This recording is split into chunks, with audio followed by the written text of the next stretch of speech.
Suppose this is a class that I built at the beginning of the term by importing the students from a student information system file. It's now a couple of weeks into the term, there have been some changes, and I want to update the class electronically because there is a fresh student information system file available to me.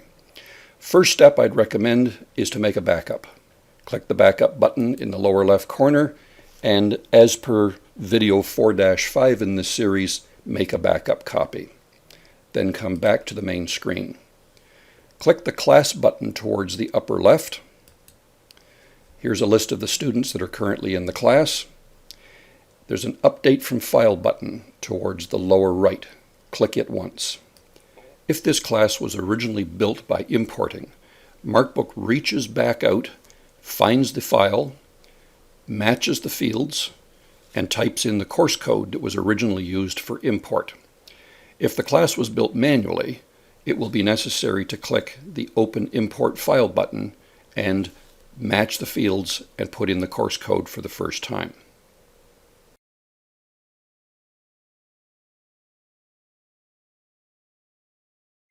In this example, MarkBook has opened the latest SIS import file. It may have different records, and within some records there may be different fields. Click the Show Update Options button in the center of the frame. There are 4 potential actions, and there are 12 fields that could be updated from the fresh SIS extract. It may be that you have changed some of the formal first names to shorter names, such as William to Bill, Elizabeth to Liz, and so on. In that case, you may wish to deselect the first name so that the formal name doesn't overwrite your manually replaced first name. Similarly, if you have manually entered a lot of student and parent email addresses, you may wish to uncheck those cells so that they don't get overwritten by blanks. Once you've made your selections on this screen, click Update in the lower right corner, and MarkBook will begin the update process. Messages will begin to appear in the center of the screen. Read each message carefully and click the appropriate button. So, this student has dropped my course. So do I want to delete his name? The answer is yes. Click. There's a student that's been added to my class, has the same surname as another student already in the class. Is this the same student or a different one? If Roger is a new student, click Yes. 15 changes have been made. Do I want to see a report?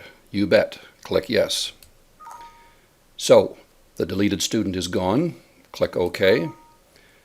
Frank has been reactivated. He had previously dropped my class but has come back in the last couple of days. Click OK. The new student has been added. Click OK. First names of these 3 students are now being changed to their formal name. Click OK. The gender for this student has been corrected in the SIS. Click OK. 3 students have changed home forms. Click OK. A birth date has been corrected in the SIS. Click OK. New phone numbers. Click OK. A new email address. Click OK. Do I accept the changes? Click Yes, and MarkBook returns to this screen with the class updated. If you had manually built this class in the first place and now are updating from a file, there could be hundreds of changes as MarkBook inserts a fresh student number, program fields, dates of birth, phone numbers, email addresses, and miscellaneous messages for each of your students.